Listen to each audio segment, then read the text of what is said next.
Marwadi university మంచి భవిష్యత్తు కోసం తెలుగు విద్యార్థులు ఇష్టపడే యూనివర్సిటీ. కాల్ 9059052378 9059052379.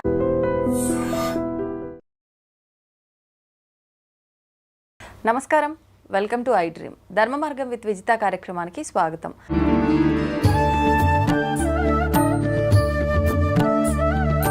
నమస్కారం గురుగారు. నమస్కారం మా విజిత. గురుగారు, కనకదార స్తోత్రం ఈ మధ్య కాలంలో ప్రతి ఒక్కరు కూడా అంటే ఏం చేసినా కూడా మాకు ఫలితం లేదు అని పూజలు ఇలాంటి పక్కన పెట్టి స్తోత్ర పారాయణల వైపు ఎక్కువగా మొగ్గు చూపుతున్నారు. అలా చూసుకుంటే కనకదార స్తోత్రము అనగానే కనకదార అంటే మనకు బంగారం వర్షం, ధనమే వర్షంలో కురుస్తుంది అని చెప్పి ఇది ఒక నమ్మకం అయిపోయింది. అంటే అలా కురుస్తుంది అని చెప్పలేం, కానీ అసలు ఏంటి మనం అర్థం చేసుకునేది కరెక్టేనా? ఈ కనకదార స్తోత్రం యొక్క వైశిష్ట్యం ఏంటి? అది చేయటం వల్ల మనకెటువంటి ఫలితం ఉంటుందో తెలియజేయండి. కనకధారాస్తవము అనేటటువంటిది జగద్గురు అయినటువంటి ఆదిశంకరాచార్యులు వారు ఆయన లక్ష్మీ అమ్మవారిని ఉద్దేశించి చేసిన స్తోత్రం. అయితే భక్తులు మనందరము నమోస్తు విష్ణు వల్లభాయై, నమోస్తు కృష్ణ వల్లభాయై అని ఉంటాయి మంత్రాలు, చాలా బాగుంటాయి అవి. అయితే జగద్గురు ఆదిశంకరాచార్యులు వారు చిన్నప్పుడు కాలడి అని కేరళలో గ్రామంలో పుట్టారు.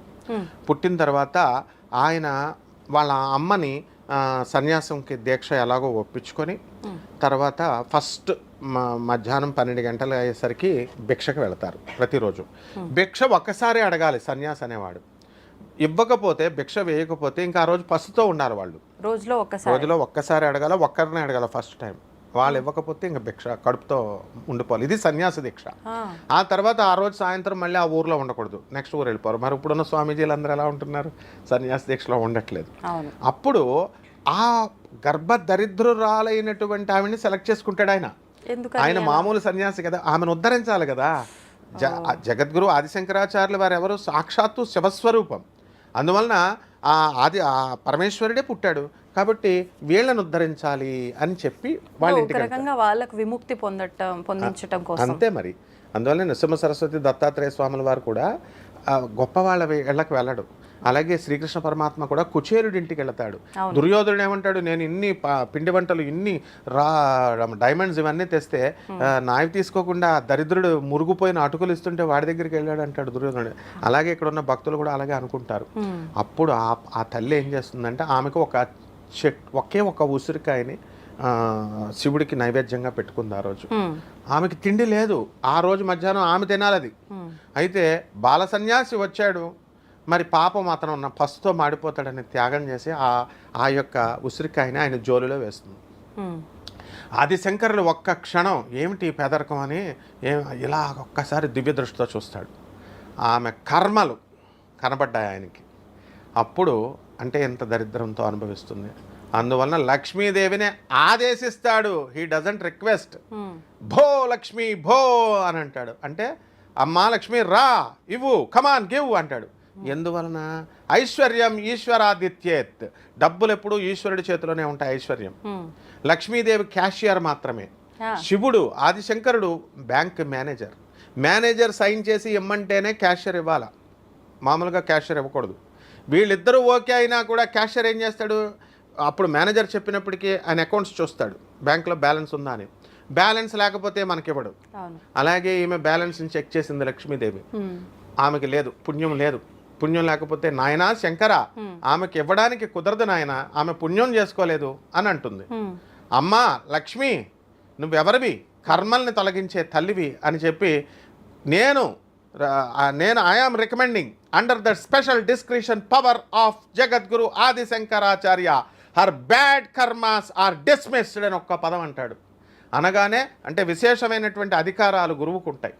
ఆ గురువు యొక్క ఆదేశంతో మొత్తం ఆమె కర్మలన్నీ వ్యానిష్ అయిపోయినాయి, మాయమైపోగానే అప్పుడు మహాలక్ష్మి ఎస్ నాయన, నౌ షీ డిజర్వ్స్, నేను ఇస్తాను అని చెప్పేసి ఈ యొక్క బంగారు ఉసిరికాయలు కురిపించేసింది.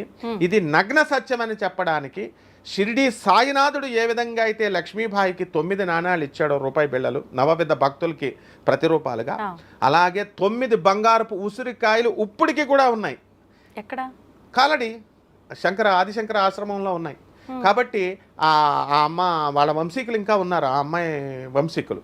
కాబట్టి ఇది చరిత్ర, not an epic, not a cock and bull story. ఇది ఫస్ట్ పాయింట్. సెకండ్ పాయింట్ ఏంటంటే ఇక్కడ మనం నేర్చుకోవాల్సింది ఈ సంఘటన ద్వారా గురువు అనేటటువంటి వాడు కర్మల్ని తొలగించే శక్తి ఉంటుంది. ఇప్పుడు అందరూ పూజలు హోమాలు చేస్తున్నారు రెమెడీస్ కోసం, వాళ్ళకి దేవత వచ్చి ఇవ్వడు.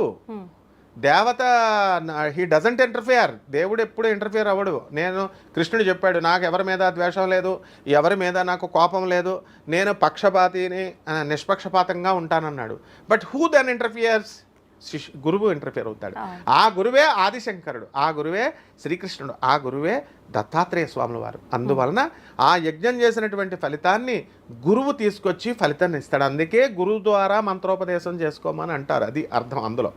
కాబట్టి ఆ అమ్మాయికి జగద్గురువు అయినటువంటి ఆదిశంకరాచార్యులు కర్మాన్ని తొలగిస్తాడు. అందువల్లనే మనందరం కూడా ఎప్పుడు శంకరా పాహిమాం శారదా రక్షమాం అని అడిగినప్పుడు, ఈ కనకదారాస్తవాన్ని చదివినప్పుడు ఉసిరికాయలు గ్యారంటీగా కురుస్తాయమ్మా. నేను ప్రాక్టికల్గా చెప్తున్నాను. నేను చాలామందిని చూశాను. ఒక ఆవిడ 3 సంవత్సరాలు, నేను మా అమ్మగారు అత్యంత పేదరికంలో ఉన్నప్పుడు మేము చదివితే మాకు ఎక్కడి నుంచి వచ్చినాయో డబ్బులు వచ్చినాయి సార్ మాయలాగా. అంటే నిజమమ్మా, అది అమ్మవారు ఇచ్చిందే అన్న. ఎవరి విషయంలో జరిగింది? ఒక ఆమె విషయంలో, ఆమె వాళ్ళ అమ్మగారు నమ్మకంతో కనకదారాస్తవం 3 years కంటిన్యూస్గా చేస్తే 3 yearsలో కూడా వాళ్ళకి కావలసినంత డబ్బు వచ్చిందంట. అలా ఎన్నో ఎగ్జాంపుల్స్ ఉన్నాయి. కొబ్బరి బొండంలోకి ఎలాగైతే నీళ్లు లోపలికి వచ్చేస్తాయో ఆ విధంగా ఐశ్వర్యం వచ్చేటప్పుడు వస్తుంది. ఐశ్వర్యం పోయేటప్పుడు ఎలాగైతే ఒక వెలగ పండు ఉంటుంది, ఆ వెలగ పండుని ఏనుగు రెట్ట వేసినప్పుడు మింగుతుంది తొండంతో. రెట్ట వేసినప్పుడు వచ్చి క్రింద పడిపోయినప్పుడు రెట్టలో ఆ వెలగ పండును మనం తీసి ఇలా పగలగొడితే అందులో గుంజు మాయమవుతుంది. డిప్పలాగే ఉంటుంది. మళ్ళీ కరిమింగిన వెలగ పండు అంటాం, అందుకనే దరిద్ర దేవతను పోల్చేటప్పుడు. కాబట్టి ఈ గురువు అనేటటువంటి వాడు కర్మను తొలగిస్తాడు. కాబట్టి ఖచ్చితంగా అందరూ నమ్మకంతో ఈ కనకదారాస్తవాన్ని చేసుకోవాలి. ఇది మూఢనమ్మకం కాదు. ఎందువల్లంటే రేషనలిస్టిక్గా, తర్వాత లాజికల్ కన్సిస్టెన్సీతో, సైంటిఫిక్ అవుట్లుక్తో చెప్పుతున్నటువంటిది. ఇది అమ్మవారు క్రియాశక్తి, పని చేయమంటుంది. పని చేసినప్పుడు నేను నీకు డబల్ చేస్తాను అని జగద్గురు ఆదిశంకరాచార్యులు వారు అదే చెప్తారు. పురుష ప్రయత్నము దైవానుగ్రహం 2 ఉండాలి. ఒక ఎద్దుల బండికి 2 చక్రాలు. పురుష ప్రయత్నం నువ్వు చేసినా దైవానుగ్రహం లేకపోయినా నీకు రాదు. దైవానుగ్రహం ఉండి నువ్వు పురుష ప్రయత్నం చేసుకోకుండా దుప్పటి కప్పుకొని ఇంట్లో పడుకున్నా నీకు రాదు. 2 ఉన్నప్పుడు మాత్రమే వస్తుంది. ఆ 2 ఉన్నటువంటి శక్తినిచ్చేటటువంటి ఆ క్రియాశక్తే కనకధారాస్తవం. అందువలన చాలామంది చేశామండి, మాకు రాలేదండి ఫలితాలు అంటే మనలో లోపమే తప్ప అమ్మవారిలో లోపం కాదు, ఆ స్తోత్రంలో లోపం కాదు, దాన్ని రాసినటువంటి జగద్గురువైనటువంటి ఆదిశంకరాచార్యుల లోపం కాదు. ఎలా చేయాలండి ఇంతకీ స్తోత్ర పారాయణం? శుభ్రంగా స్నానం చేయడం, శుభ్ర వస్త్రాలు ధరించుకోవడం, ప్రత్యేక నియమాలు ఏమీ లేవు.